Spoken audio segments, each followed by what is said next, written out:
večer, tudi v najnem imenu. Zdaj, za tiste, ki morda ne veste, čeprav imamo občutek, da skoraj vsi veste, da prihajajo torej oba iz Maribora, da bo torej danes Mariborčanka predstavljala Mariborčana, na katerega smo seveda v Mariboru letos še prav posebej ponosni. Sicer se bova pa skušala sprehajati skozi cel opus, ne bova se zadrževala pri kakšni posamezni njegovi pesniški zbirki, ampak mogoče bolj odnos do različnih stvari, tako da bi avtorja začutili v čim bolj v celoti seveda. Zdaj, nakratko seveda, Andrej je pesnik, publicist, bil seveda tudi urednik. Pa morda, če se najprej zaustavlja, Andrej, ker me to marsikdo vpraša, ki te morda ne pozna dovolj dobro, da tvoji podatki o rojstvu rojen, torej leta 1945 Čačku.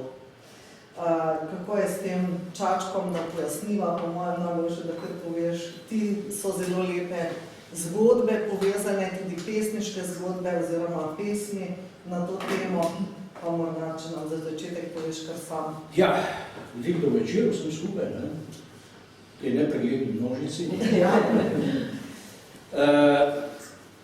Seveda, slovenska zgodovina leta 1941 je zelo seveda tragična, tudi še premalo raziskana. Ko je pri nas na Štajerskem v Mariboru je bilo pač tako, da so Nemci zavedne Slovence skušali čim bolj masovno izseljevati, bodi si v nemške kacete, bodi si v izgnanstvo. In moj oče in mati sta bila takrat fant in punca, in ker sta oba bila iz zavedne slovenske družine, sta se med seboj dogovorila, da gre drugi prostovoljno v izgnanstvo, kamorkoli že, kamorkoli je danih prvega, družino prvega. No in tako se je zgodilo, da so družino mojega očeta, nemški Vermani najprej odgnali, v Milsko kasarno, mama je za to zvedla in se preko nekega gestapovca da je prosila, da jo torej vnese v seznam izgnancev. Znači ni vedela, kako prišli. Ali Nemčija ali Srbija, ni vedela. Hočem povedati, kakšna velika ljubezen je to bila, da je premagovala celo možno smrt. In se je potem pridružila očetu in ko so jih gnali na transportni kolodvor v Mariboru, vlak pelje nekaj časa do križišča in če zavije proti Gracu, se pravi proti severu, je to pomenilo nemški kacet, je to pomenilo taborišča, nemška taborišča in skoraj zagotovo smrt. Če je zavil jug na jug, čez Dravski most, je pomenilo izgnanstvo bodi si na Hrvaško, bodi si v Bosno, bodi si v Srbijo. In ko sta mi pripovedovala, je transport, to je bilo enih 15 vagonov polnih ljudi, živinskih vagonov. Ko je vlak se bližal temu križišču, je zavladala popolna tišina. Samo razbijanje koles. In prvi, ki so zagledali, da lokomotiva obrača proti jugu, je transport eksplodiral in so začeli peti, oj, zdaj gremo, nazaj še pridemo. In mama, ki je malo manjše rasti, je samo zelo ta kolinico lahko gledala, je rekla, da se zelo dobro spomni enega kretničarja, Brkatega, ki je stal tam tik pred mostom z zastavico rdečo, in je tako zastavico malo mahal in so mu solze tekle. To je ena zelo grljiva scena. No, in so jih izgnali torej ta Čaček. To je zelo majhno mesto bilo takrat v Šumadija, ta osrednja Srbija, je pa izredno lepa pokrajina. Mene neprestano spominja na Slovenske gorice, hribovita, in skozi to mesto teče ena zelo lepa reka, topla voda, Morava, zapadna Morava, pa tudi pravijo. In seveda, ker je to mesto položeno v to celinsko podnebje, so tam zelo dolga vroča poletja, ogromno dobrega sadja, od melon, sliv, grozne jagode so bile take kot slive, lubenic, kajmaka, sira. Jaz se spomnim svojih otroških let kot samo enega dolgega vročega poletja, ki smo se hodili kopati na to Moravo, praktično od aprila, zdaj ne, noter do oktobra, sem bil skozi v kopalkah, sploh nisem se nič oblačil skoraj, dobil ribe in te stvari. Tako, da imam izredno lepe spomine na to samsko otroštvo, rodil sem se 45 leta, takoj po vojni, potem, ko sta dva otroka ima umrla med vojno, hči, to je moja sestra in brat. Oba sta imela en krvavo križo, drugi ne vem kaj že, ni bilo zdravil. Danes bi to mimogrede jih pozdravljali, takrat ni bilo zdravil. In mama pripoveduje, da sta se zatekla tudi k nemškemu zdravniku, takratnemu, ki je pač imel čez televizije, nemške televizije, ki so bile nastanjene v Čačku. In tudi tam ni imel nobenih pravih zdravil, je rekel, zavijajte otroka samo v hladno juho, tako pa nič pomeni.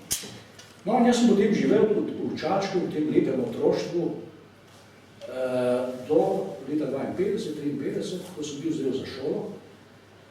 In ker so moji itak reflektirali, da se bo slejko prej spet vrnili nazaj v Slovenijo, so me dali k stari mami v Maribor, ki je živela v Travi. Na Lentu. Na Lentu. Če kdo pozna Lent, imamo tam sodni stolp v krogu. In tista hišca, podolgovata od spodaj, to je bil naš dom.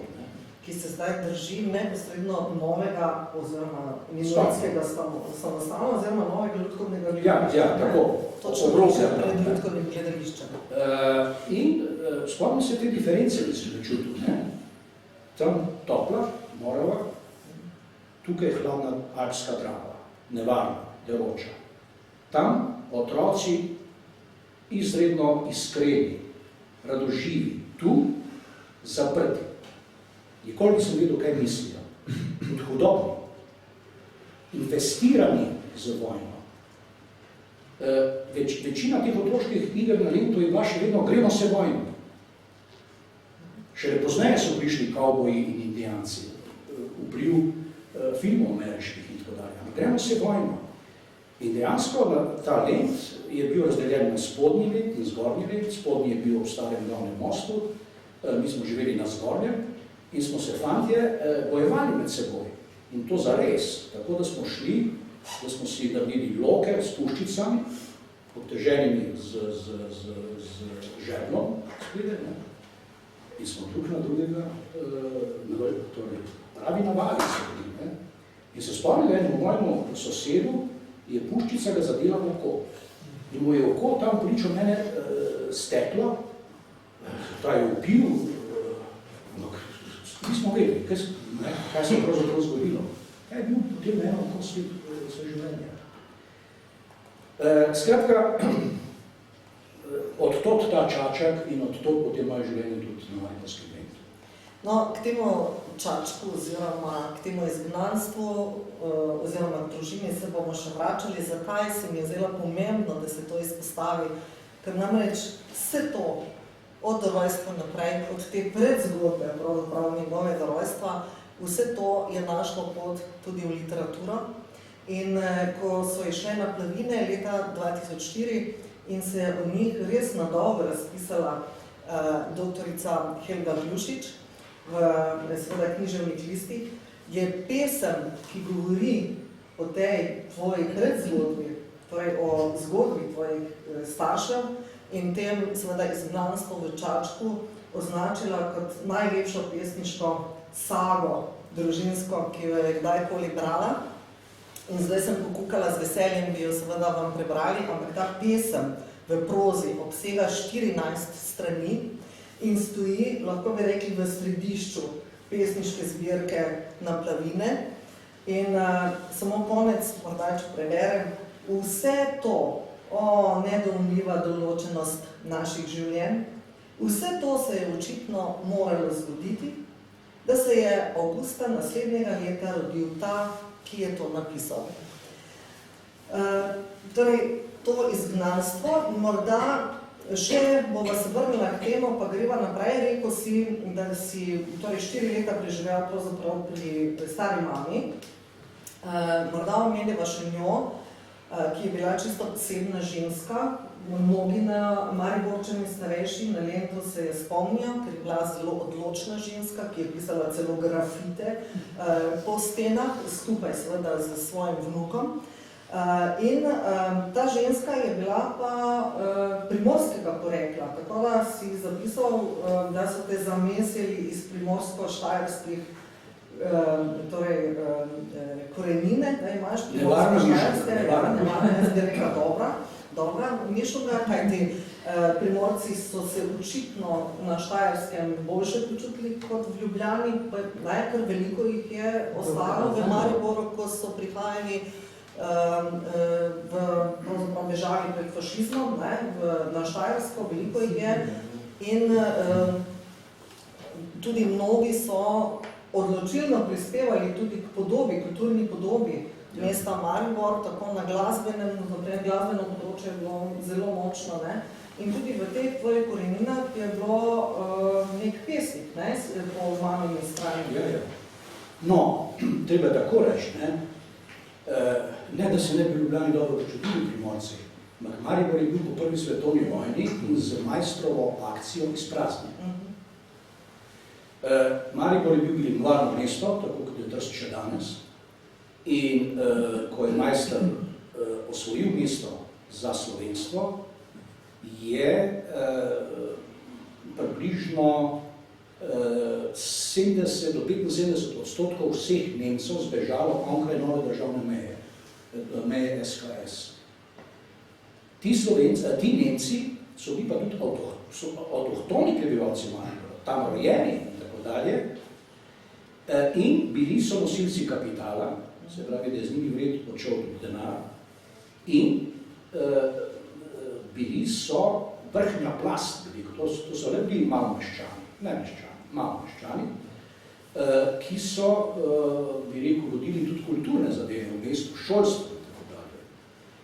In sreča v nesreči je takrat bila, da so pa Primorci pod presinkom napredujočega fašizma, ki je izganjal zavedne Primorce, zlasti državne službence, profesorje, učitelje, duhovnike tudi, čeprav pri duhovnikih je tudi nekoliko drugačna zgodba. Tako da so Primorci iskali potem novo priložnost, kje se naseliti. In Maribor, kot izpraznjeno mesto, je bil tako rekoč kot dar na dlani. Zato so se potem naseljevali v mestu in ga zelo hitro pomagali slovenizirati. Za svojo živahnost so prinašali na Mariborske ulice in bi rekel v germanski element, malo več mediteranske svetlobe, odprtosti, živahnosti. In Primorci so tudi zasedli pravzaprav večina pedagoških položajev v šolstvu, na gimnazijah, v osnovnem šolstvu, v izobraževanju sploh, v kulturi. Kar nekaj direktorjev Mariborskega gledališča so bili v začetku Primorci. Tako da Maribor se ima kar precej za zahvalim Primorcem, da se je po prvi svetovni vojni tako hitro sloveniziral. Zdaj, to bi lahko načela celo področje, zdaj v Mariboru, zakaj je zanimivo to poslušati, ker Andrej je namreč tudi avtor znamenite mariborske knjige. In sicer leta, če se prav spomnim, 1999 je išla prvič, v letu, ko je bil Maribor Evropska prestolnica kulture, se pravi leta 2012, je potem išla še enkrat, prevejena tudi za tujce, tudi v angleškem jeziku. In seveda ta mariborska knjiga je zelo odmevala med Mariborčani. V njej je Andrej izbral besedila, ki govorijo o Mariboru, različnih avtorjev. Zajel si obdobje od kdaj do kdaj? Ja, od začetka pravzaprav, od Antona Martina Slomška, pa še prej. se pravi pufa, se pravi prva polovica 19. stoletja. Od trenutka, ko lahko začnemo govoriti o nekoliko bolj močnem ali pa večjem procentu Slovencev v Mariboru. Ker stvar je bila taka, da Maribor je bil v resnici nemško mesto, okolica je bila vsa slovenska. Zelo podobno kot v Trstu. Trst je bil italijanska, okolica je bila slovenska. In seveda, razlika je bila tudi v socialnih strukturih. Gospodje so bili Nemci. Hlapci in dekle so bili Slovenci iz okolice. Kmetje, ruralci. To se Mariboru še danes pozna. Maribor je še vedno ruralno mesto. Plast intelektualno, ali pa če hočeš, plast mestnega prebivalstva, ki bi se počutilo na mestni način, ki bi imelo mestne navade, ki bi tudi v svojem mestu uživalo čez soboto, nedeljo, je relativno malo. Slovenci vsi smo še nekoliko ruralni ljudje. Naša mesta so premajhna, da ne bi narava kar naprej udirala v ta naša majhna mesta in je kar naprej, bi rekel, ruralizirala. Ampak to ni nič hudega. To ni nič hudega. Mi vemo, da si marsikatero meščani velikih mest to želijo, pa ne morejo priti tega. Ampak ta knjiga, ki jo toplo priporočamo seveda vsem, ki bi želeli o Mariboru, zgodovini Maribora, skozi literaturo, seveda vedeti kaj več, je zelo odmevala tudi zaradi spremne besede Andrejeve, in sicer je to kar en tak zgodovinsko-sociološki esej, spremna študija v tej knjigi, v kateri je seveda zelo pogosto ponovljena misel iz te knjige, da je Maribor še zmeraj mesto spodrezanih, trikrat spodrezanih korenin, ki še zmeraj išče svojo identiteto. Ampak ne bova šla zdaj v te vode, samo opozarjava, torej tudi na to pomembno uredniško delo tvoje. No, ampak če greva naprej, torej tej stari mami, je Andrej posvetil tudi pesem z naslovom Stara mama, za katero jaz pravim, da je naslovniško odprta, da je torej sicer ujet njegov spomin na staro mamo in da funkcionira ta pesem enako, torej ne enako seveda, ampak zelo dobro lahko nagovori tako odraslega bralca kot najbrž tudi otroka. Ta stara mama je bila seveda zelo, praviš, odločna gospa, nič te ni razvajala, nič ti ni prizanašala, ljubezen je kazala predvsem skozi dejanja, praviš, in taka je tudi pesem, mogoče jo bomo kasneje celo prebrali. No, potem so se tvoji starši vrnili v Maribor, si ostal v Mariboru in po gimnaziji si nadaljeval študij v Ljubljani. In Ljubljana je pravzaprav pomenila v tvojem osebnostnem razvoju in tudi pesniškem razvoju verjetno kar pomembno prelomnico. Druženje tukaj okoli gledališča, Kopije, Ferkeberg, potem seveda bil si del tega gledališča, potem seveda znameniti profesor Dušan Birjevec na Filozofski fakulteti v Ljubljani. Vsa ta družba tvoja takratna je seveda te pomembno sooblikovala. Morda kakšen tvoj pogled nazaj na to obdobje, kako bi ga zelo na kratko orisal, kaj je pomenilo v tvojem življenju in zakaj potem vendarle odločitev, da se po Ljubljani, kjer si se zelo dobro počutil, kjer si imel torej družbo, torej, s katero ste lahko torej delili različne te intelektualne in pesniške izzive, ki so vas izminirali v takratnem času, zakaj potem odločitev vendarle za vrnitev v Maribor. To ni kot očitek, ker marsikdaj novinarjem reče, zakaj te to sprašujejo, da se moraš zagovarjati, da si se vrnil v Maribor, ampak bo o tem tudi, če navezujem še na nekaj. Ja? Jaz sem imel pravzaprav srečo, potem, ko sem končal gimnazijo, čeprav sem okleval, kam bi se vpisal. Ja, to moram tudi povedati. Enako me je privlačevalo slikarstvo, ker sem se sam ukvarjal tudi takrat s slikarstvom, potem jeziki so me zanimali, romanistika. In seveda komparativa. Prebral sem oddelek za svetovno književnost. Ni bilo čisto jasno, kaj to je. Potem sem se dal odločiti in pol, res sem bil v dilemi tisti dan, ko sem se opisoval. A si res metal dinar? Ta dilema je trajala do dne, ko sem se zelo treba obrisati. In potem je tam moj kolega pravi, poslušaj pa te, vrži dinar. In vržim dinar in najprej je odpadla akademija in potem še vržim znova in ostane pač kot ta oddelek za svetovno književnost in romanistika. In sem imel srečo, res. Kajti takrat sta predavala še dva res imenjena profesorja, profesor Cvirk, ki je bil predstojnik, in pa Ahac, Dušan Birjevec. Zakaj pravim, da sem imel srečo? Zlasti seveda z Dušanom Birjevcem. Dušan Birjevec pravzaprav ni bil sam profesor. Njemu je celo Anton Cvirk nasprotoval, je rekel, to, kar ti predavaš, to ni več svetovna književnost. Študentje pa je premalo odnesli. To je bolj filozofija že in je bilo res. Na kratko rečeno in veliko simplificirano, Dušan Birjevec je bil filozof, ki je filozofska vprašanja razlagal preko literature in literarnih problemov, preko evropskega romana. Poznamo njegovo knjigo, Evropski roman, poznamo njegove spremne besede k zbirki 100 romanov. Meni je to seveda bilo blizu, kajti literatura je čutno estetska manifestacija sveta, ni samo, bi rekel, miselna matematika, spoznavna matematika, bi rekel, kar filozofija v resnici je. To mi je bilo blizu in ko pravim, da ni predaval samo literature, je skozi vse te probleme, ki je literatura prinašala seboj, zlasti evropski roman, pravzaprav ki je odkrival skrivnosti in problemi življenja sami. In smo študentje se preko njegovih predavanj, pravzaprav smo se usposabljali za življenje, preprosto rečeno.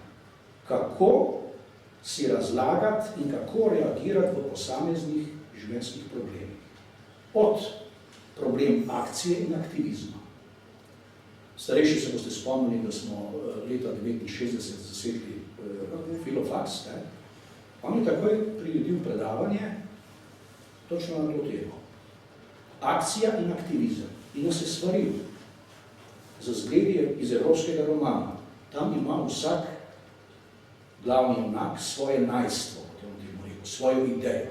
In v imenu te ideje gre v boj za svetom, da bi to svojo idejo uresničil. Od Don Quixota do Kafke.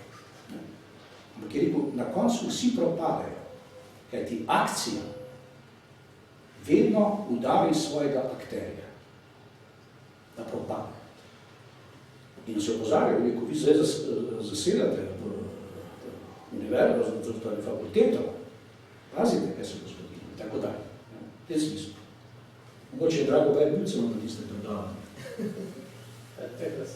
Se nas spomniš? No, in to je bila ena taka stvar, ki je imela tudi literaturi velike posledice. V tistem času, namreč v literaturi pride do neoavantgarde slovenske in do takranega reizma, kot je ta Raztemal to imenoval. Bistvo reizma je pa točno to. Ne se polaščati sveta, ampak se ga samo dotikati in ga pustiti takšnega, kot je. Biti in pustiti biti, kot je tudi Pirec večkrat razlagal. Tako da so njegova predavanja imela, bi rekel, trojni vpliv. Vpliv na literarno dogajanje, vpliv na razlaganje literature in vpliv na to, kaj življenje je in kako ga je treba živeti. Zato je bil tako dragocen. Da ne omenjam njegove karizme pri samem predavanju. To so hodili na ta njegova predavanja tudi ljudje iz drugih fakultet. Tudi študentje teologije so spomnili, so zelo upoštevali to predavanje. tako da mi je dejansko bilo izredno žal potem, ko je umrl prezgodaj. Umrl prezgodaj, mislim, da bi marsikaj tudi pozneje se pri nas razvijalo drugače, če bi bil Ahac še živ. Pa gledališče, Popilje Ferkenberg? Ja, seveda. Veste, danes, ko berem v literarni zgodovini, ali pa tudi sicer v publicistiki, ki opisuje 60. leta, vse zveni tako, kot da je bilo to vse načrtovano, vse premišljeno in tako dalje. Ni res. Vse te stvari so se dogajale zelo spontano. Tako je prišlo tudi do gledališča, avantgardno gledališče Popilje Ferkenberg, pa pozneje seveda do žlahtne plesni Popilje Ferkenberg, ki je bila prva. Ne, vse to je bilo spontano. Konkretno za to žlahtno plesno Popilje Ferkenberg je bilo tako, da smo kolegi, večinoma seveda študente operative, se združili v skupino 4-4-2. Najprej bila 4-4-1, ko sem se jaz pridružil po 4-4-2. Svetina, Jesih, Bartol Kunduz, Poniš, Tomaž Kralj in tako dalje. Ker smo hoteli narediti proti v tej skupini Ohok, ki je pa svojo, bi rekel, avantgardnost, v resnici pa, bi rekel, svojo daljnovidnost, manifestirala s tem, da ni več ostajala zgolj in samo v literaturi, ampak je šla že naprej v življenje samo. Tako so recimo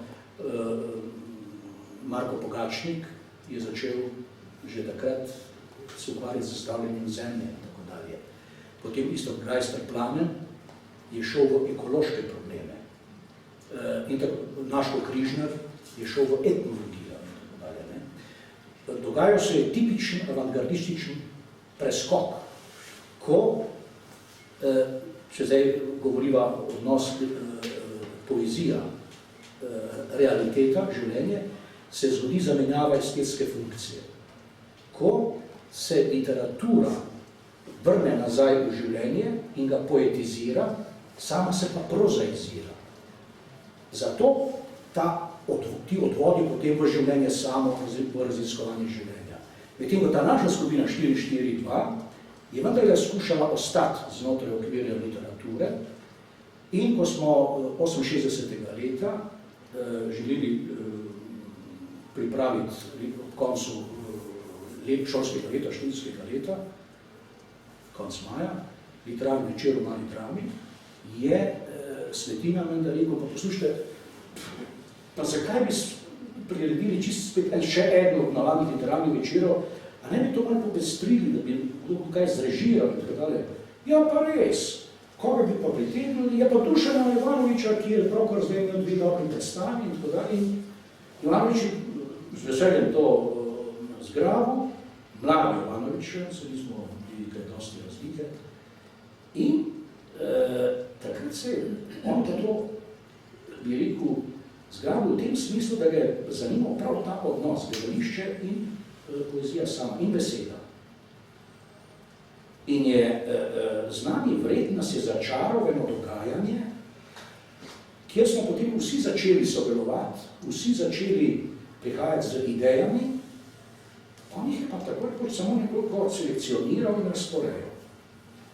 In je prišlo do enega zelo, bi rekel, efikasnega, literarnega nastopa, ki je bil že na meji z performansom, se pravi z gledališčem. Jaz vem, da sem bil oblečen v moder pajac, uslužbenca na Petrolu. Potem je bila ena naša kolegica tam, ki se je prvikrat v slovenskem gledališču je bila slečena v pasu.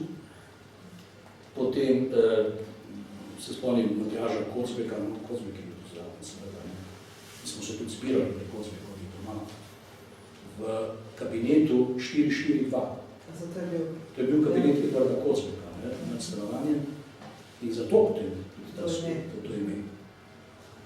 In odmev v javnosti je bil pravzaprav, da gre za eksces.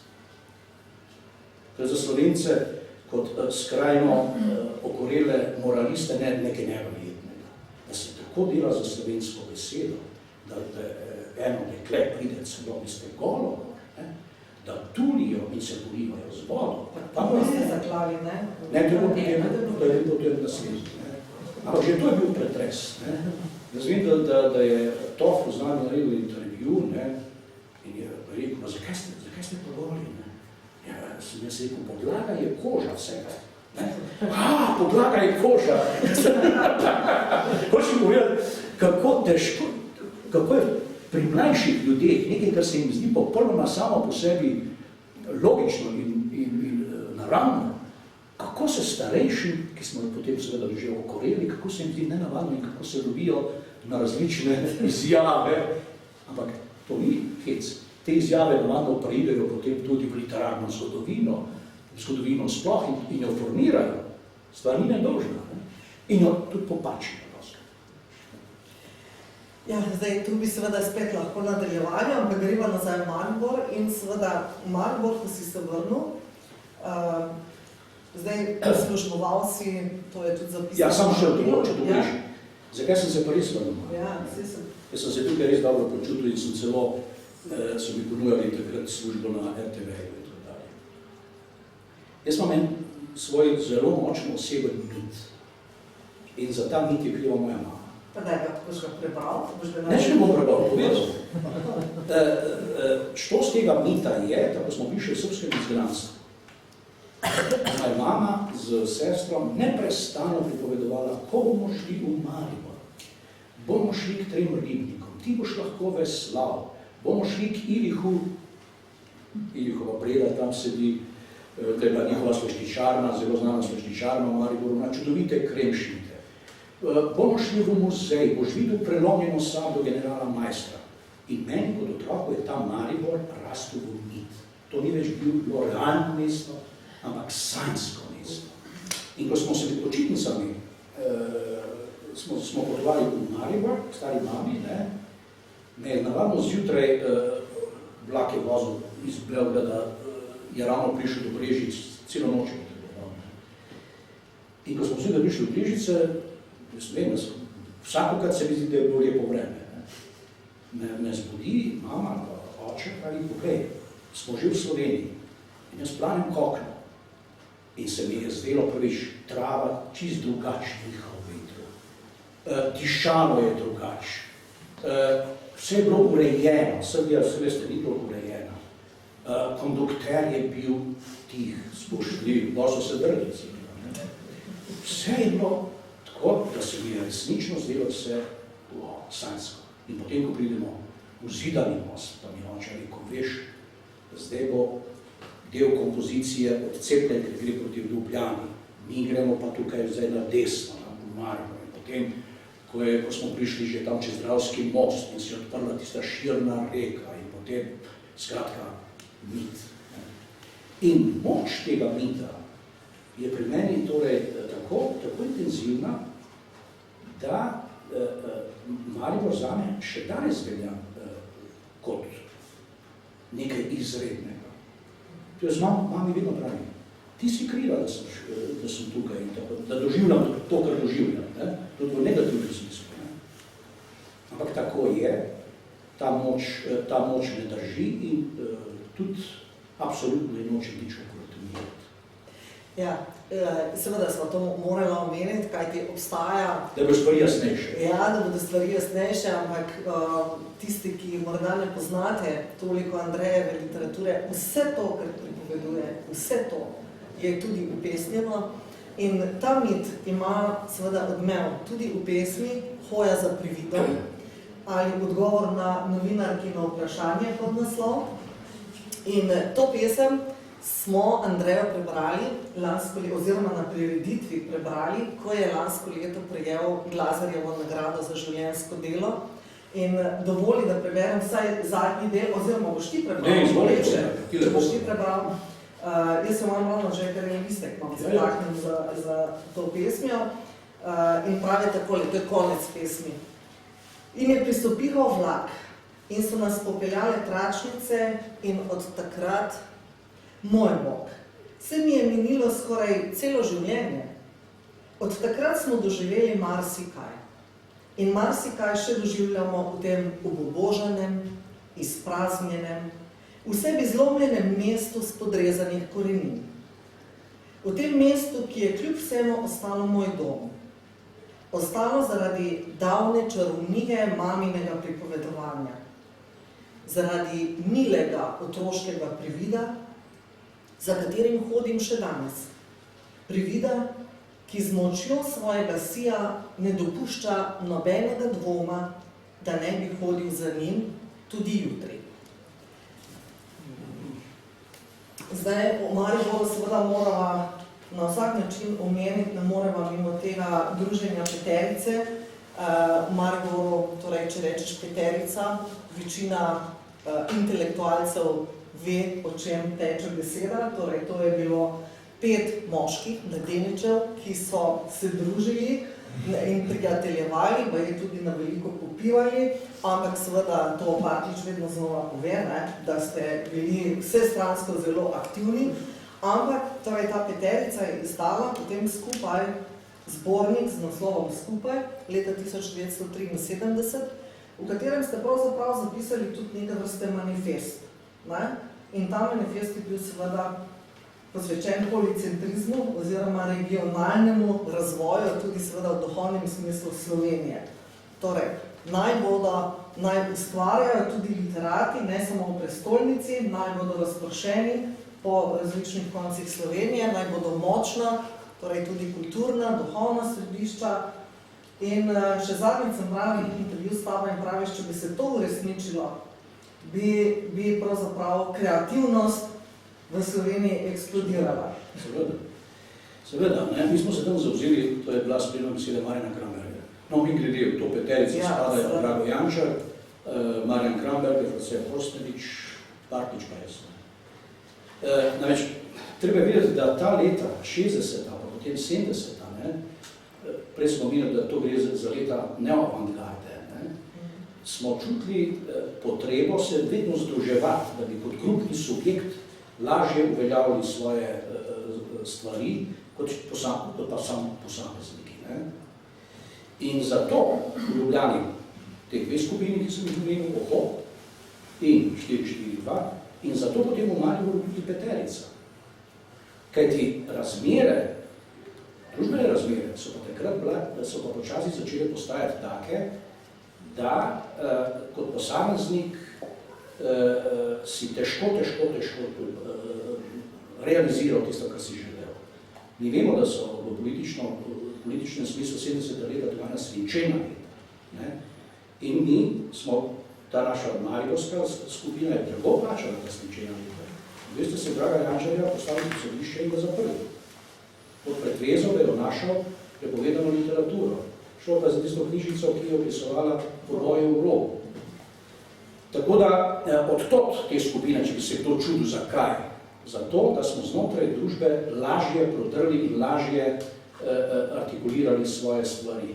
Pozneje je bilo nekoliko lažje, ko se ustanovila Nova revija, to je bilo v začetku 80-ih let. Ker je Nova revija prevzela v bistvu to vlogo in jo je potem resnično peljala ves čas do osamosvojitve. Tako da to je zelo logična linija, če jo poznaš. Tudi historijat Nove revije je seveda zelo zanimivo v tem smislu. Ne vem, kako bojo raziskovali historijat Nove revije, kako sem tam slišal, je ogromno materijala uničenega, ravno v zvezi z funkcioniranjem revije oziroma družbenim nadzorom revije. Dobro. To, ko so Jančarja zaprli, ko so vas pravzaprav na nek način vrstili, Jančar je potem seveda kmalu potem, ko se je vrnil iz zapora, je bil nekaj časa, ampak zelo kratek čas, 3-4 leta, mislim, da nas... Še to ne. Pol je bil na Večeru arhivar, v arhivu delal. Ja. Veste kaj, takrat je v Mariboru vladala, v Ljubljani že več ne vem toliko, ker nisem bil več tukaj, vmes sem pač služil.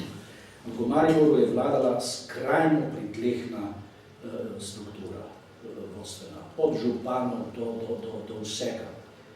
Niti založba Obzorja ni več bila svetla točka, ker je med tem direktor Košaršev v pokoj, oziroma so ga upokojili, ker on bi bil še voljan delati. Ampak so eden od ljudi, ki so sedeli do pred kratkim v parlamentu in je bil takrat partijski sekretar v Mariboru, je rekel, moramo narediti na založbi Obzorja red, zato ne gre košarkarju penzijo, čeprav bi še naredilo. Košarki je še danes pojem slovenskega založništva. sploh pa malo. Tako se pač Slovenci neprestano spodrezujemo korenine.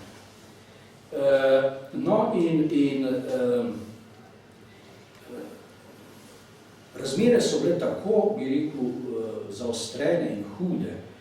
Jaz sem konec koncev sem imel v rokah diplomo komparative, ne? In sem seveda mislil, da se bom normalno lahko zaposlil na založbi Obzorja. Pri tem pa pozabil, da so Obzorja bila kar najbolj partijsko kontrolirana inštitucija, se je vendar izdajala knjige, ki grejo med ljudi in je treba paziti, kaj ljudi dobijo v roke in tako dalje. In so takrat poklicali Hermana Vogla iz Ljubljane, da je prevzel mesto glavnega urednika in je bil potem glavni urednik za izvirno literaturo do leta 1989, ko ga je vzela trava, ko se je v Dravi utopil. In sem takrat, to je bil pa že čas propada socialistične Jugoslavije in nastanka slovenske samostojne države, ko sem tudi jaz končno lahko prišel na založbo Obzorja, ki je bila pa že praktično zelo načeta. Jaz sem čutil kot star zarevel tankar, ki se komaj obrača v zalivu takratnih razmer. Ampak vseeno, moram reči, da mi je uspelo izdati kar precej relevantnih knjig za tiste čase in za tistimi financami, ki so bile na razpolago. Skušal sem seveda bazirati na mlajših avtorjih, pa tudi zbujati mestno zavest v Mariboru s tem, kar je bilo tam ustvarjeno. In smo tiskali, recimo, govorim zdaj tako, prvikrat po letu 1945 Stanka Majcna, Bogarja Meha njegovega, v zbirki slovenske kulturne zakladnice. Potem pri nas je objavil takrat Boris Pahor, ki je bil persona non grata.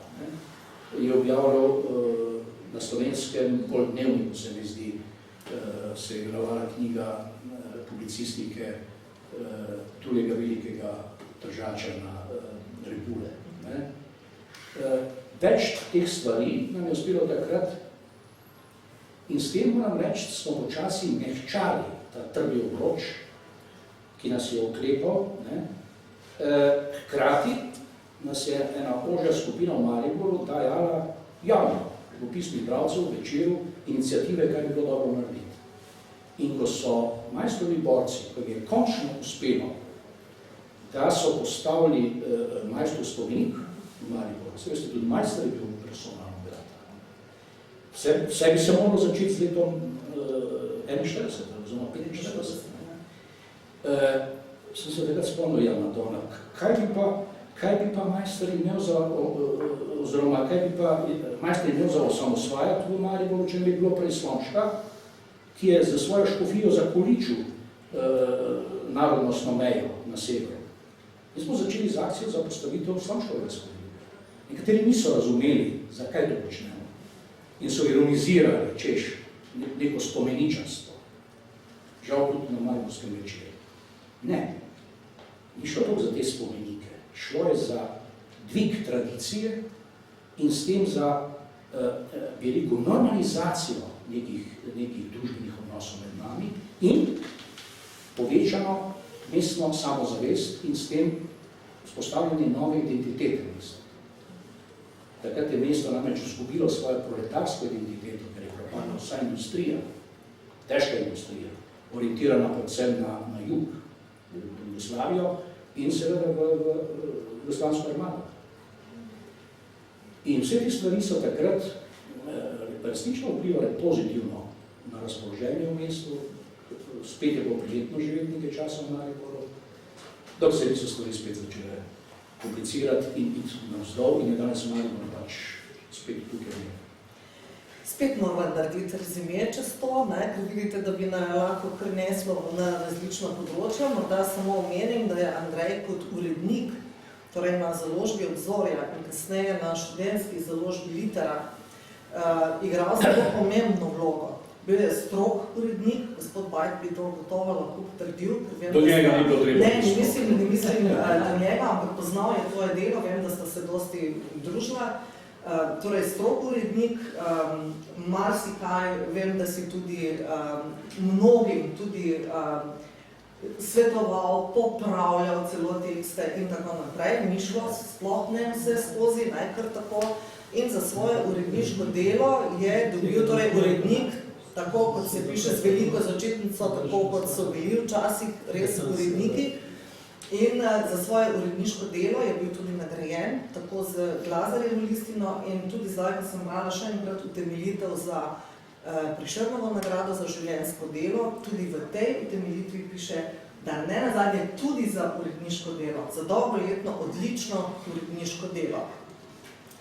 Zdaj, seveda tu se vidi, da si pravzaprav bil tudi vse to, kar si pripovedoval, tudi družbeno angažiran ves čas na nek način na tem kulturnem področju, kar kaže tudi tvoja knjiga, ki se je danes žal sploh ne bova dotaknila, knjiga Odzivi, v kateri so zbrani različna besedila, ki so izhajala v dnevnem, torej časopisju.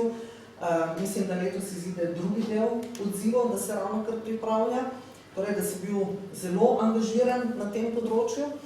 Če se pa zdaj, pa če omeniva še peterico, da še tam narediva rezime, seveda prijateljski vezi, koliko vem, ohranjate, vas še držijo skupaj, se še vsake toliko časa, mislim, na leto dobivate, kot vem, še zmeraj ognjevito diskutirate o, seveda... O boleznih. Ne, o literaturi.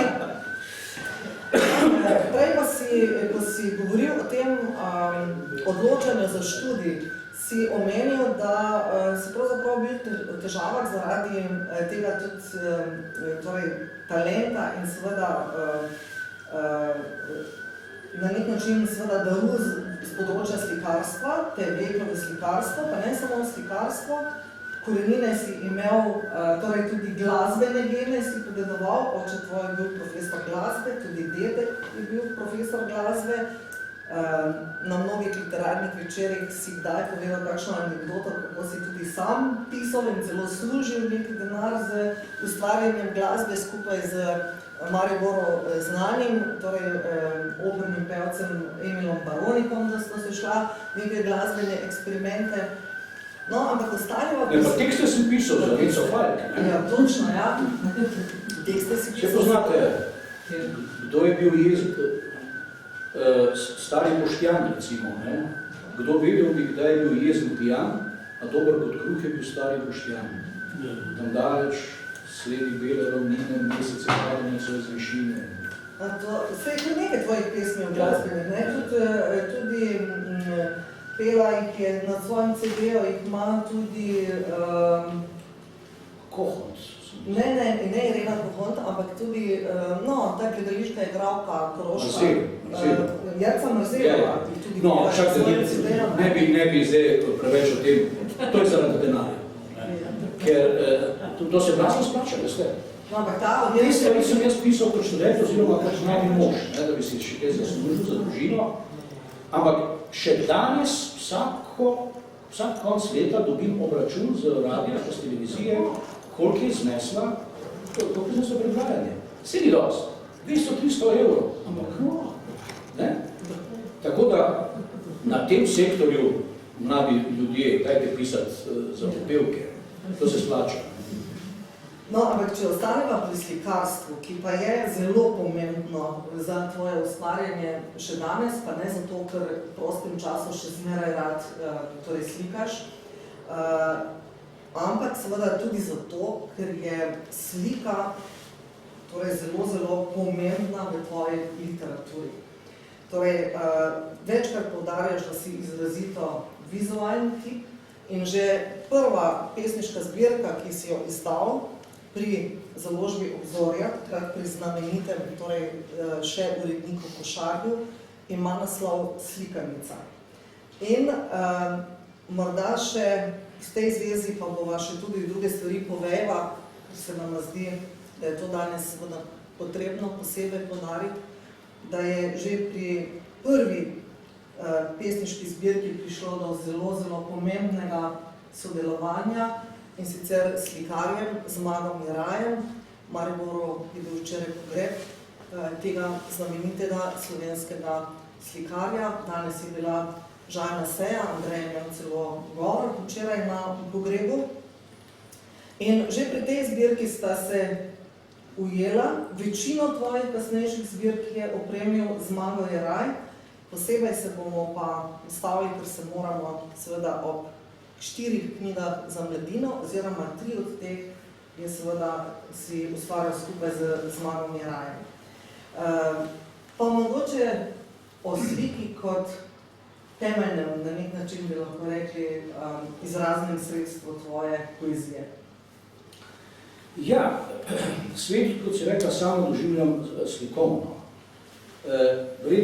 Verjetno zato tudi ta nagnjenost v slikarstvo, ne, in tudi želja, da bi šel v slikarstvo najprej, prvotna želja, da bi šel v slikarstvo tudi študirati.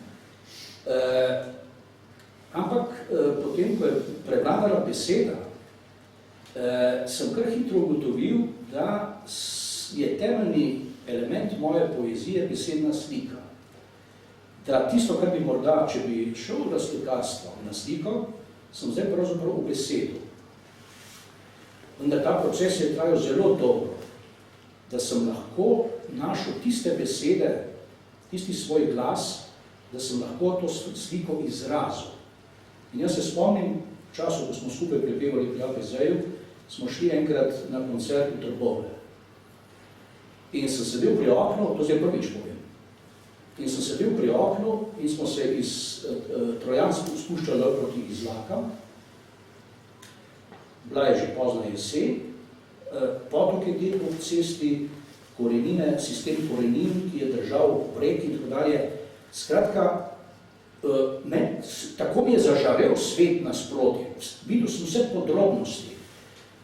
Vse je bilo, ko bi bilo obrobljeno stušeno, razločeno, vendar nisem se mogel izraziti. Ko sem rekel, kako bi pa zdaj to povedal, ne? Ostal sem brez besede. Ne? In to je povzročilo v meni tako napetost, da so mi stopile solze v oči. Ne moreš se izraziti, vidiš pa. In pravim, zato je to bil precej dolg proces, da sem prišel do lastnega jezika, do lastnega instrumenta, s katerim sem lahko izrazil svoj svet. To, kar sem videl, to je bil moj svet, za katerega pa še nisem instrumenta, adekvatnega jezika, ki ga je bilo treba še razkovati. In slikanica je pravzaprav izbor iz neprimerno večjega opusa takrat. Izbor, ki sem ga že naredil iz zavesti, da je ravno slika temeljni element moje poezije, in zato sem tudi dal naslov slikanica. To nima nobene zveze z otroštvom ali pa z čem takim, ampak za sliko. Ne? In so kritiki tukaj mimo usekali skoraj vsi po vrsti, da vračanje v otroštvo v pred edipalni obdobje. Ne, šlo je za sliko. Zdaj pa sem pozabil, kaj se lahko povedal še. Ne, vse se odgovoril, da... Ja, in zdaj seveda, ko sem imel zbirko že pri založbi Obzorja, pri Košarju, in grede, s katerim smo imeli konflikt, sem imel tudi konflikt, zagledam nekega dne, ko grem po Gosposki ulici v Mariboru, tam, kjer je bila včasih knjigarna založbe Obzorja in majhno razstavišče, perfektno sliko, črna obrobljena miza na belem z rdečim nožem sredi mize. Sem rekel, to je to. Sin sem že bil abstrakcija, pravzaprav abstraktnega ekspresionizma, že odprt v pop art, in zdaj zagledam to. In to me je vrlo. In takoj sem stopil v knjigarno in sem rekel, poslušajte, bi lahko spoznal tega slikarja, ki je to naredil. Rekel, ja, to je Zmago Jeraj. Kje pa živi, imate njegov naslov? Ja, imamo. In ugotovim, da živi pa ulic naprej, v Cankarjevi ulici v Mariboru, in mi dajo telefonsko številko, se predstavim, povem, da imam zbirko pri založbi Obzorja in da absolutno želim, da bi mi opremil zbirko on. Ker sem pravkar videl sliko, ki je za mene bila resnično doživeti. In je povabil k sebi domov. In kakor je bil po telefonu benevolenten, tako je potem, ko sva se osebno srečala, smo opazili, da je zelo zadržal. Da me je izredno precizno motril, kdo je zdaj ta, kaj je zdaj to za en pojav. Ker jaz sem pa začel, jaz sem imel svojo vizijo opreme in sem začel svoje pesmi tam v njegovi dnevni sobi kar po tleh razpostavljati, pa tako bi naredil, pa tako. Ne, pa sem prav Če je star sem bil 23 let, Kdo? ti, Ja. on pa 7 let starejši. Ja, glas. In on pravi sam, On pravi, pa zakaj si pa ne bi bili knjigo sami? Logično izpeljava.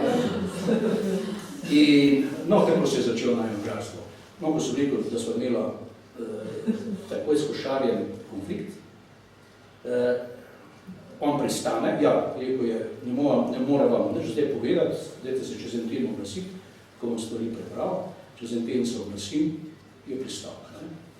In takoj sem ga pa prosil, sem rekel, veste kaj, jaz odhajam zdaj v Francijo, eno dolgo avtoštoparsko popotovanje, da bi se lahko midva z Košarjem dogovorila zaradi opreme zdaj, prej, bo je pa konc maja.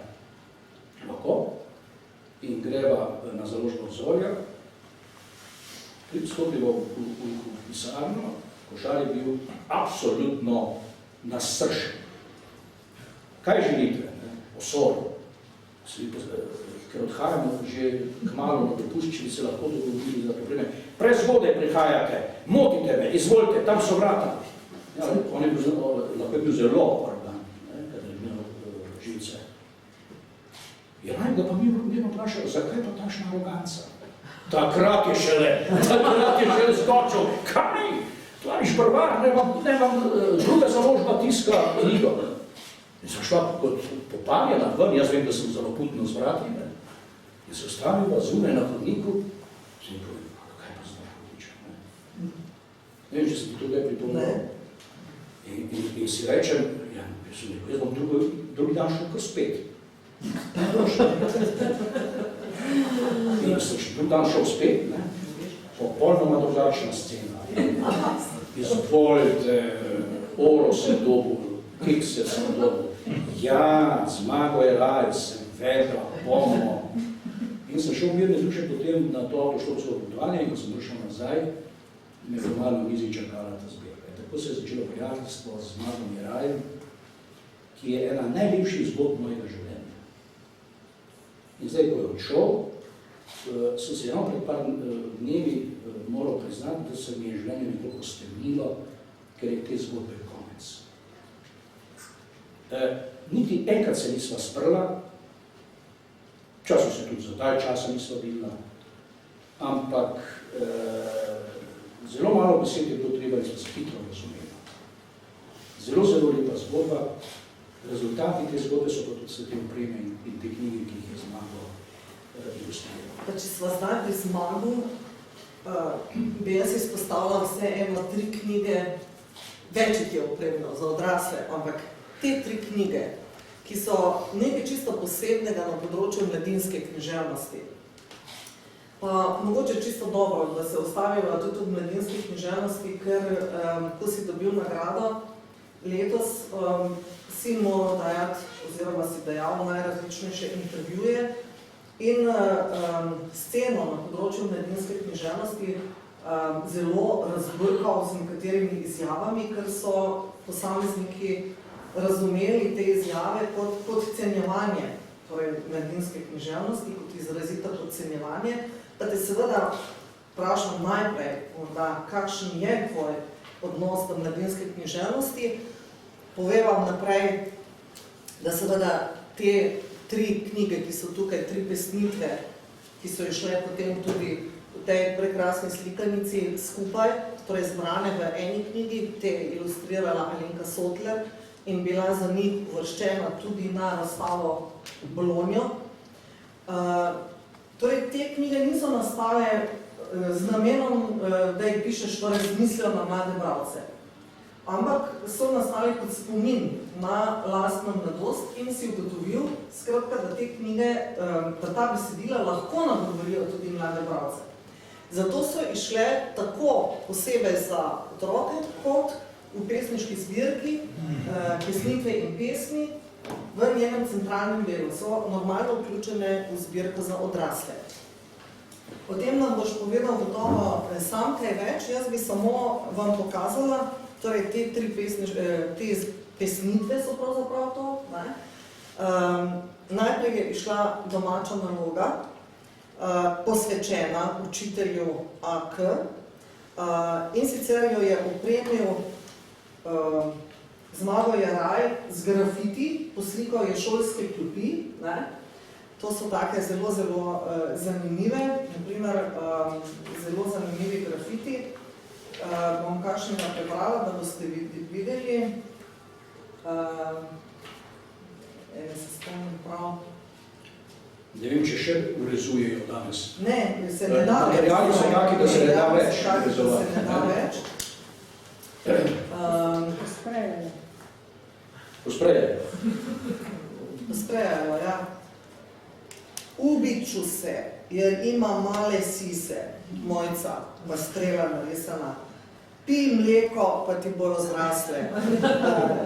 En od grafitov v tem stilu so, in potem so pa dodani pa gvaši njegovi, ki pa tudi sploh niso bili narejeni posebej za to knjigo, ampak so iz opusa njegovega bili izbrani.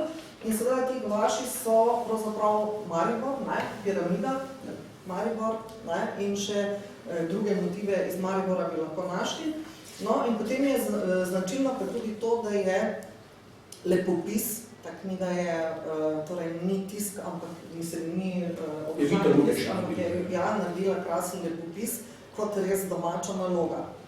Potem je druga knjiga, Mala Odiseja, v kateri je Zmago prispeval fotografije in risbe.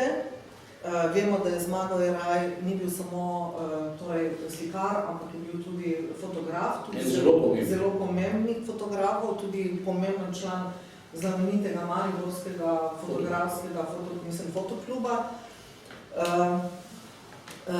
No, in potem seveda tudi še tretja knjiga, Zimska romanca, ki tudi ni posebej, ne, ilustracije niso nastale. Ti so pa bili narejene namensko, ja? Vse. No, te so prekrasne, bi lahko rekli, vedute Maribora, prav po ulicah spoznaš mi Mariborčani, bi lahko točno vedeli, katera stavba je, katera ulica. Zanimivost pri tem je, da je Zmago te gvaše razstavil v Muzeju savremene umetnosti v Beogradu v 80-ih letih in so Srbi takoj odkupili in so danes v bistvu stali v Beogradu. In zanimivost, ne? Torej ne Andrej Barvar, ki se nima za mladinskega pesnika in seveda tudi ni mladinski pesnik, ker so to besedila, ki so, lahko bi rekli, univerzalna, naslovniško odprta, namenjena seveda in mladim in odraslim bralcem, s tem, da jih seveda najbrž mladi bralci doživljajo drugače kot odrasli. In Zmago Jeraj, ki nikoli ni bil, seveda razen, da je bil pedagog, dolgo je poučeval na osnovni šoli v Mariboru, potem na srednji šoli, potem je več kot 10 let predaval na Akademiji za likovno umetnost v Ljubljani, pisal tudi teoretične članke z področja slikarstva, kritike. Torej, nobeden od njih ni bil nikoli posebej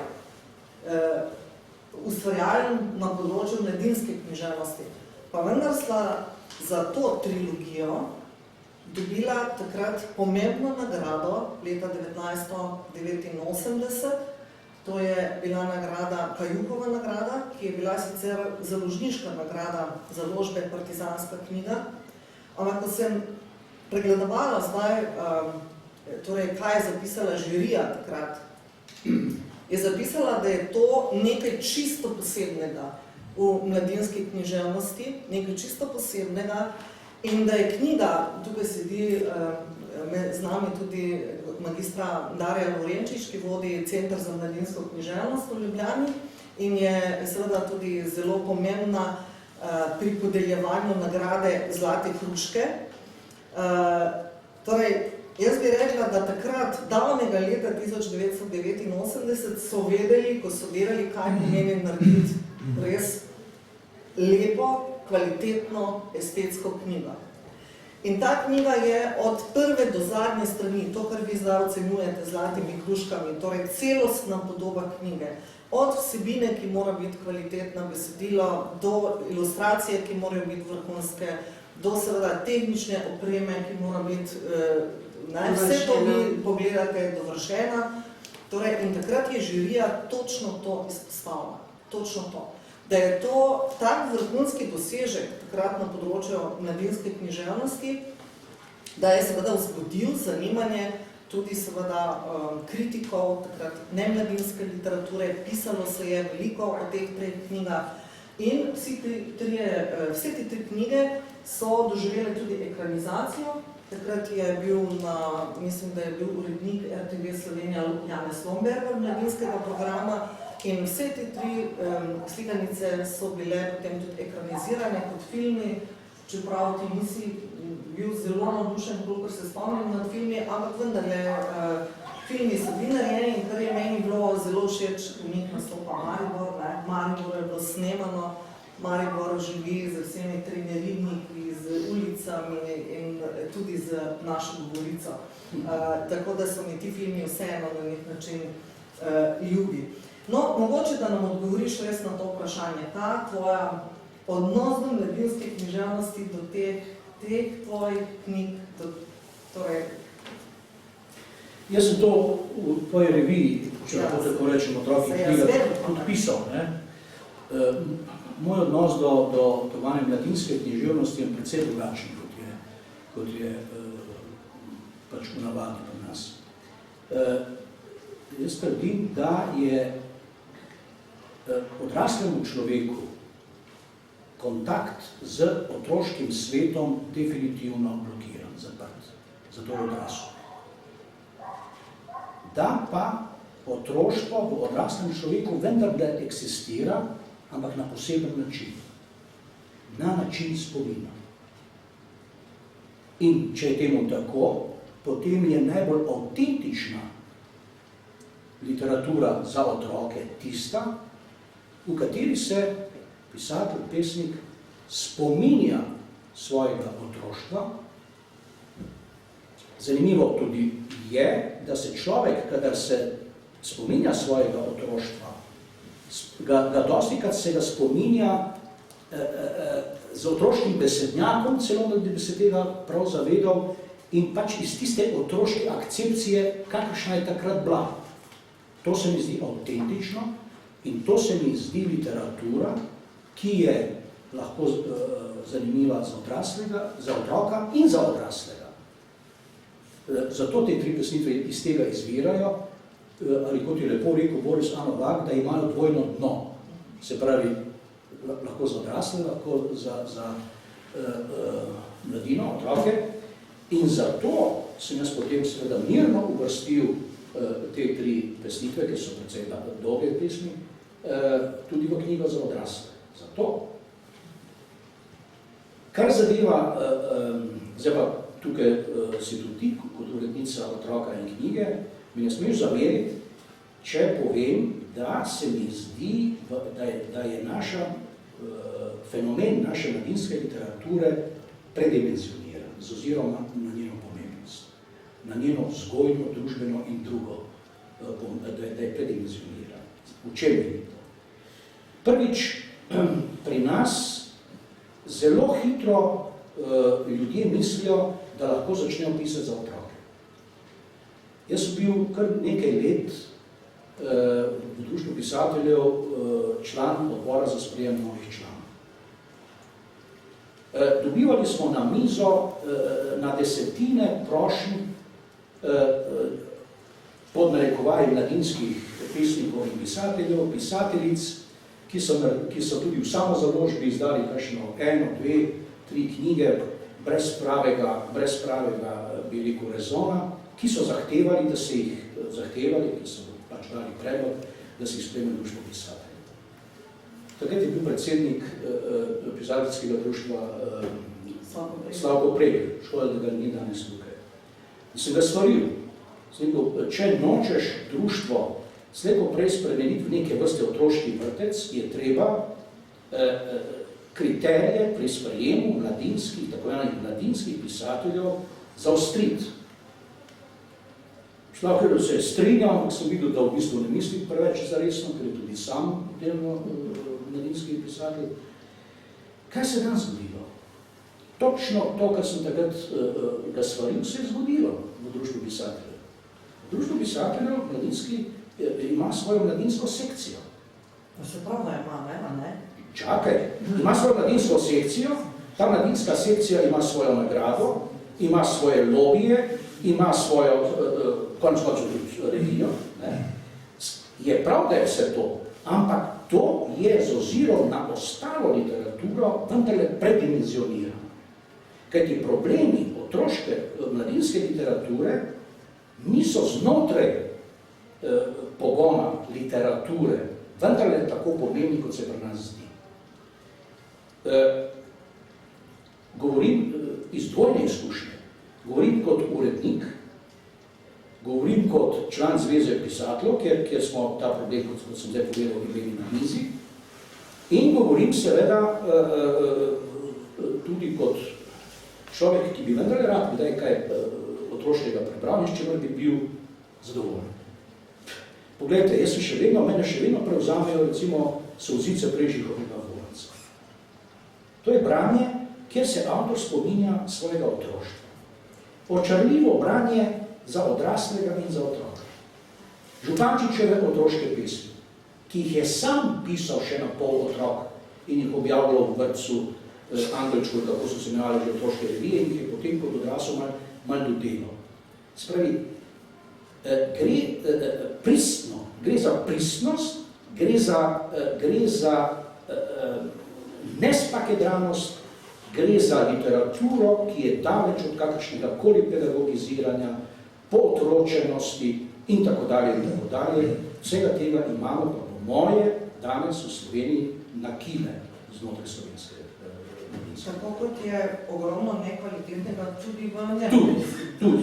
Mislim, da je približno enako. In to se je treba enkrat povedati in na tem področju tudi nekoliko pomesti. Ja, tako kot tudi na drugi literaturi.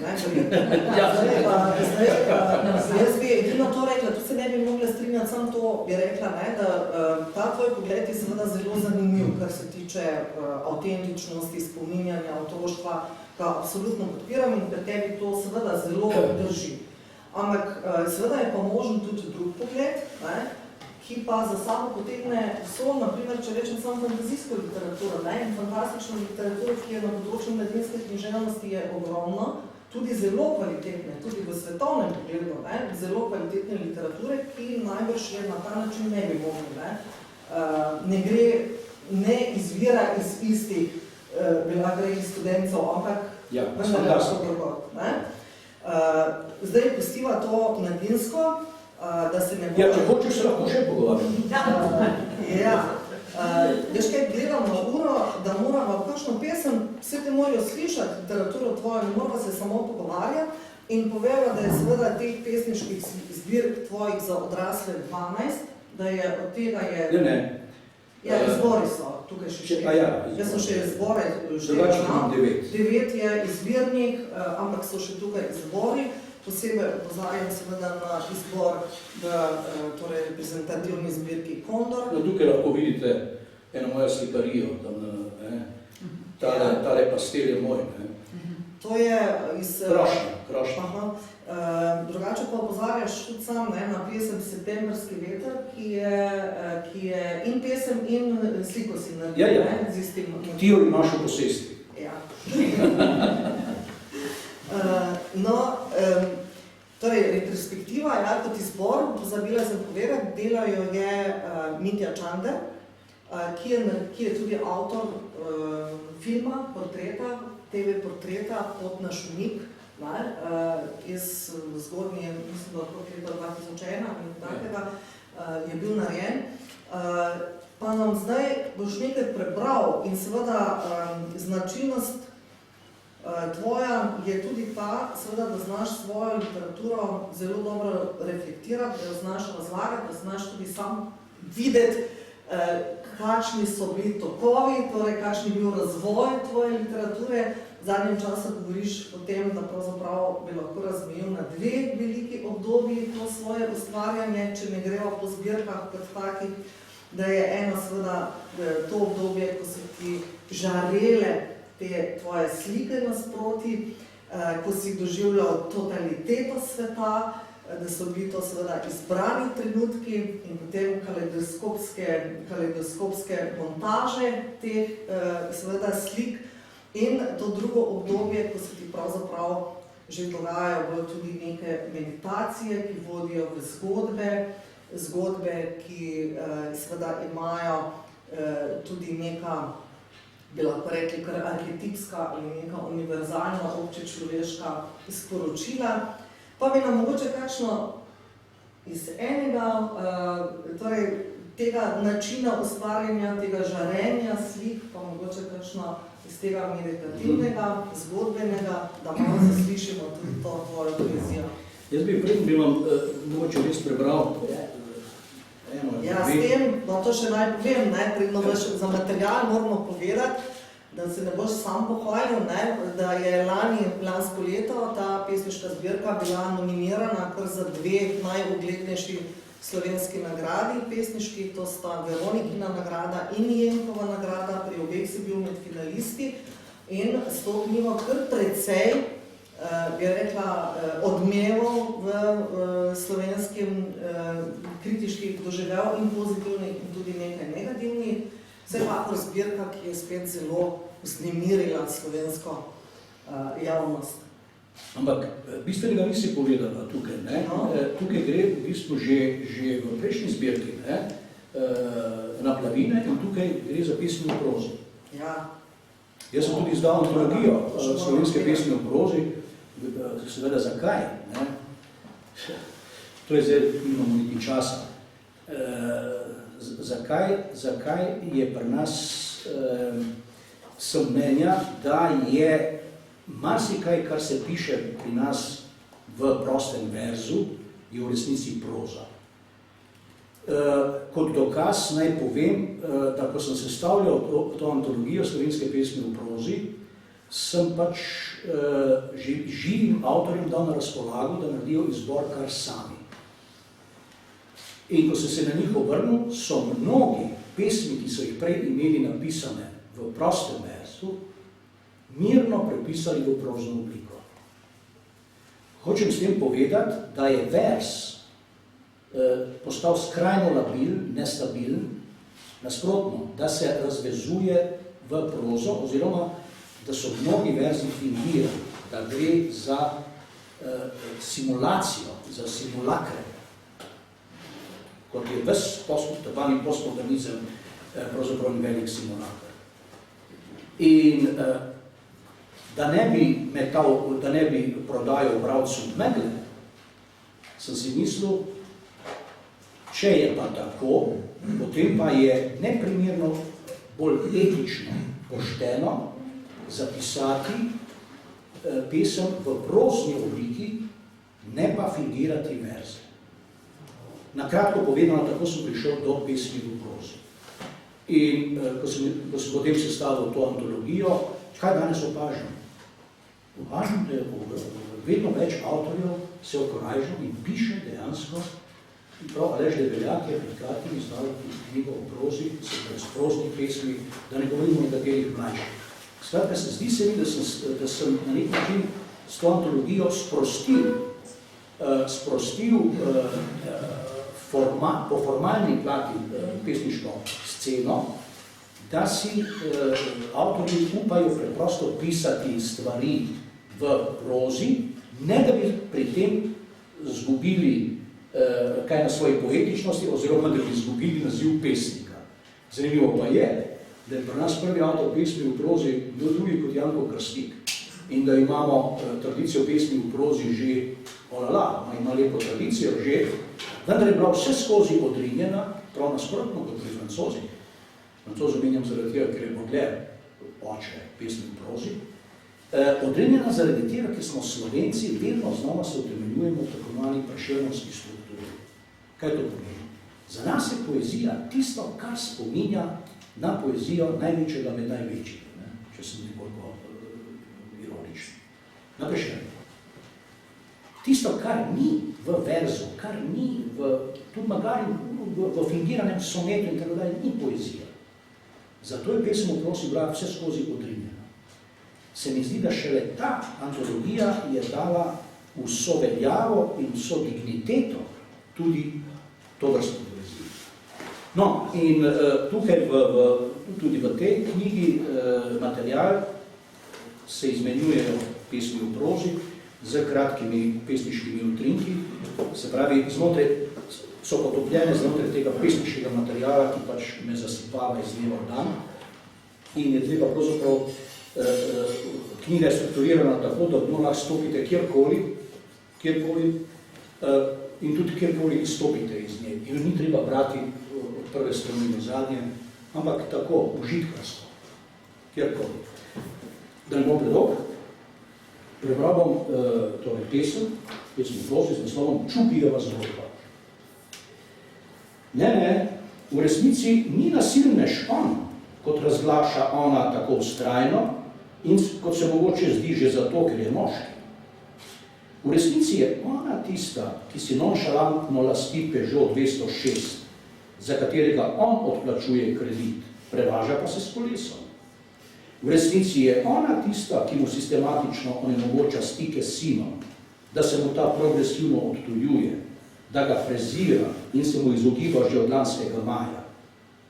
V resnici je ona tista, ki mu je zadnjič spet zagnala kozarec v glavo, spet pred enim od njegovih kolegov, ki je, tako kot prejšnji, samo debelo gledal in si mislil svoje.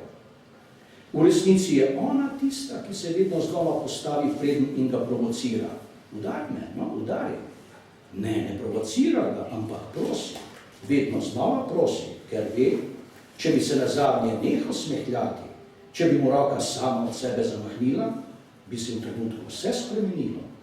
V trenutku bi postal zares nasilnež in krivec obenem.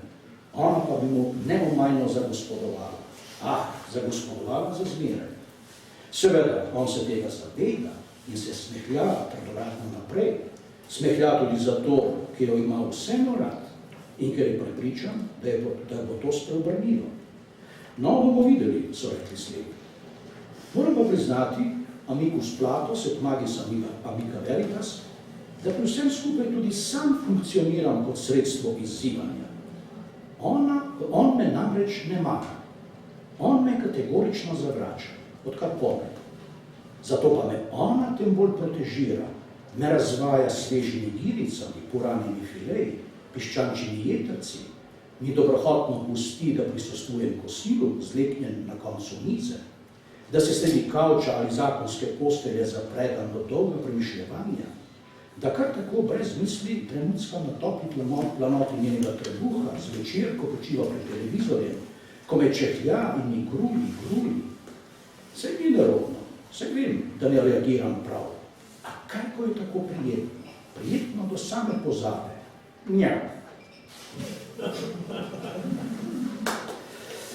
No, pa še ne. Skerco.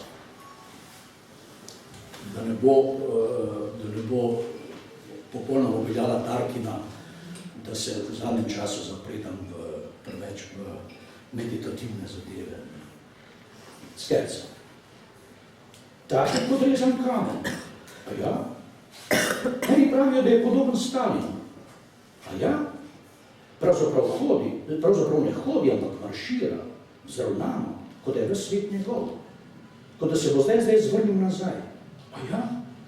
Medtem, ko maršira, prevzdiguje levo ramo in se v roki poigra na sključi. A ja? Tudi s ščipalnikom za nohte. A ja? Tudi z zobotrebcem. A ja? Nasprotno pa drugi zatrjujejo, da je operetni tip. A ja? Najbrž zaradi gromkega glasu in las počasanih na prečo. A ja? Kakorkoli že, posledice let in težnosti so tu. Povešajo se mu veke, poveša mu lica, poveša pisarniški trebuh. A ja? Sedijo mu za brki, sedijo za listci, zanimivo, po prvi pa ne. A ja? Že itak ozke oči se mu pri smehu še bolj zožijo v šprani. Bog ve, ali skoznje sploh kaj vidi. A ja? Bog ve zakaj, ampak uro nosi na notranji strani zapestja. Ja? Menda ima na Poljskem nezakonsko hčer in v rušah sina. Ja? Menda se je ena zaradi njega vrgla pod vlak. Ja? Vrgla zavitkom njegovih pisem v plaščnem žepu. Ja?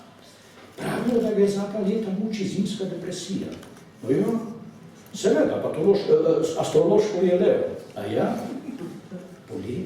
Poleti pa volk kolevrati po pokoju, prehranjuje se s surovimi gobami in z borovicami in se kopa v potopih in jezerih. Ampak kdo za božjo voljo? Brvar! Andrej Brvar vendar! Andrej Brvar! Wow, kaj ne poveš? Daj poveš kaj.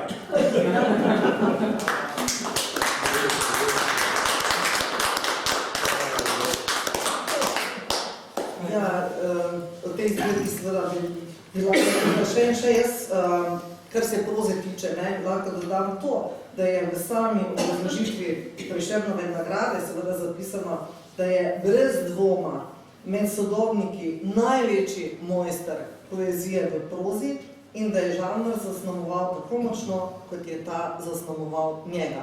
Knjige nimam s seboj, tiste, ker je tako debela, torej brez antologije, brez verzov, brez rim in seveda zelo dragocena je tudi Andrejeva študija, ki jo je prispeval. Mislim, da je to sploh prva taka študija pri nas, ki sploh raziskuje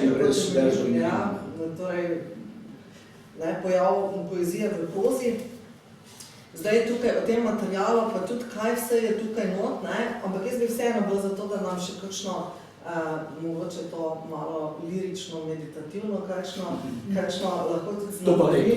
Ne, ker dajte pošli. No, dajte, to znaš, da hoče se lirično. Ne. Meni so tudi naplavine izjemno rada, jih imam, pa ne vem sploh, katero biti, vse so mi grozno ljubljeni. Jaz bi predlagal in te prosim v svojem imenu, če prebereš učiteljico. Pa gledaj, tu imam list. No, da. No, pa to daj ti. No, ker vem, da nas znaš to ne, pa ta je Klemeno, gledaj, to je tvoj no, daj. No, torej, seveda, kot vidite, ker upesnjuje Andrej v svojih poezijah, torej, predvsem vsakdanje življenje, mnoge drobne stvari, ki jih spregledamo in nam jih v svoji poeziji izreče na ta način, da nam zažarijo na čisto nov in presenetljiv način.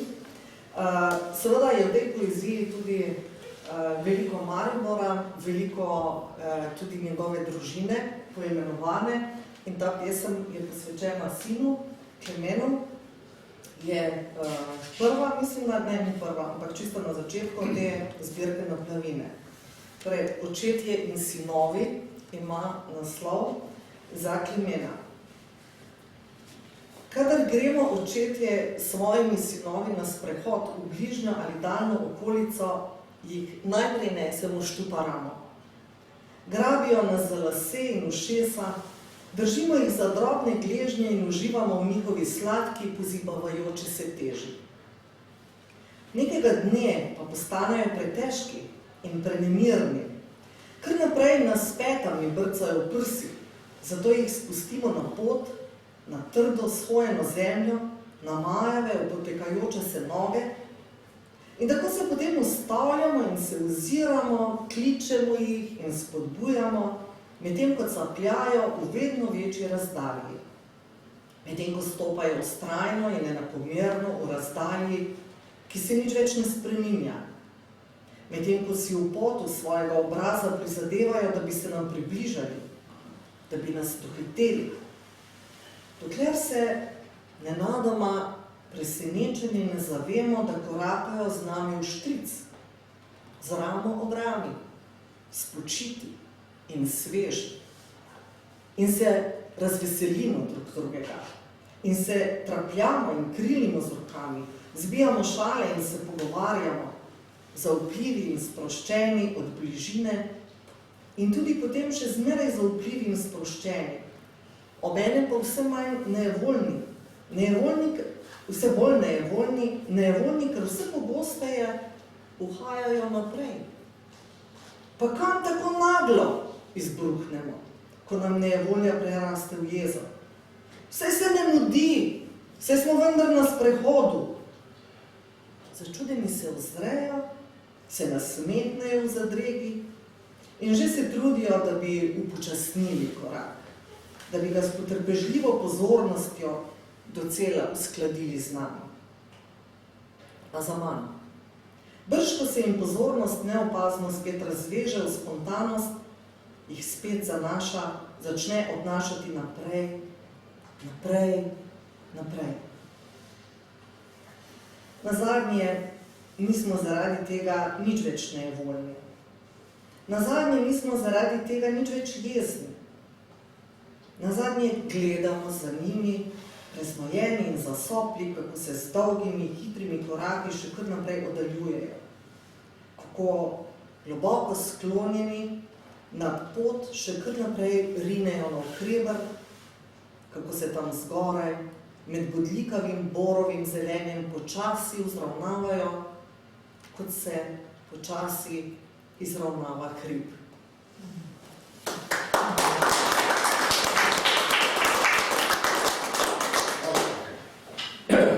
Zdaj, tega je še pa še, ampak glede, da je glede na uro, bova morala končati. Žal mi je, da ne bova kakšni teh tvojih raznoraznih aforizmov, aforističnih izjav, ali kakšnih hajkujev. Jaz sem, ko sem se pripravljala... Mislim še živeti. Ja, seveda, ampak enega sem si prav zapisala, ki mi je bil tak luškan, ko je danes tak hladno, vsaj pri nas bilo na Štajerskem. Seveda znam na pamet, ampak zakaj je tako hladno? Ga znaš na pamet? Ne. Ne, sem si ga izpisala nekje. Ja, mislim, v tem smislu vsega moram najti, da je zato tako hladno, zato, da lepo počasi opazimo, kako prihaja pomlad. Da ne gre prehitro. Da opazimo korak za korakom. Danes sem si zapisal recimo tole, ja. To so ti utrinki. Verjetno poznate začetek ene najlepših pesmi Boža Roduška Pomladni veter. In sem uporabil prvi vers. O vse pišinajoči silni veter pomladi in spokane ustnice in hrapov poljub. In je pomlad. No, sej, Darka se ti ni treba, da je že pozni. Tako, bomo, zdaj edino, če ima kdo mogoče kakšno vprašanje od vas, če želimo kaj vprašati. Imate enkratno priložnost. Sicer pa lahko zaključiva vseeno s kakšnemu od teh tvojih misli iz materialov, pesniške zbirke, kjer praviš, resnično živeti pomeni sproti odpravljati svoje predstave o življenju, ali oblaki so tisti, ki nam odmerjajo sonce, ali, na primer, pamet ni vsevedna. Zato ne načrtuj prepodrobno, ampak puščaj prostor za dogajanje življenju samemu. Hvala, Andrej, za ta klepet, ki je bil res, ni zajel daleč vsega tega, po čemer bi se lahko sprehajala, ampak jaz upam, da sva vsaj zbudila kakšno radovednost, da bo to še vzel kakšno od teh knjig v roke in morda še skušal podoživeti, morda kaj od tega pa še sam kaj raziskati. Hvala lepa. Hvala tebi, Darka. Mi pa sva imela že več pogovorov, ampak fenomen pri Darki je, da vedno znova vnese toliko novega, da še mene preseneti. Hvala lepa.